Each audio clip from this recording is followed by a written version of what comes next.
А не пора ли нам сесть и поговорить? Ну так, где-то в Алтае изменили территориальную целостность, где-то в Якутии там что-то делают, где-то в Коми делают, в Дагестане что-то делают. А не пора ли нам объединиться и сесть и поговорить? К чему это нас федеральный центр, Кремль, АГИП, ой, не АГИП, а администрация президента, ну и сам президент, куда нас ведут? К чему это все ведет? Упрощению? Или, ну, все-таки по Конституции Российской Федерации являемся федеративным государством. То есть федерация это предполагает, что есть регионы, которые имеют статус, суверенитет, и они на равных правах общаются с федерацией. Они холопничают. Вот это предполагается. Мы же еще не империя, мы же еще не превратились в российскую или там русскую империю. Нет еще, не превратились.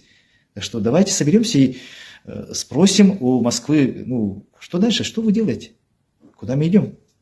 Давайте, пусть они там ясно скажут, вы должны все забыть свой родной язык, потому что изучать не будете.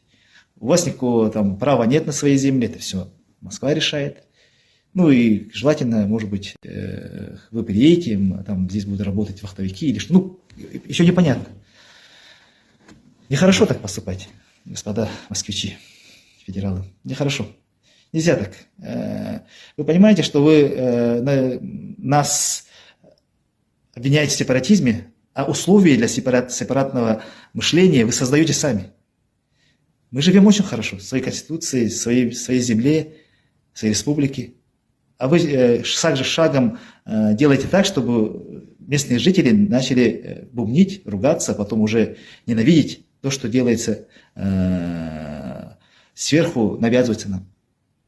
Так что вопросы, скорее всего, вы должны себе задавать.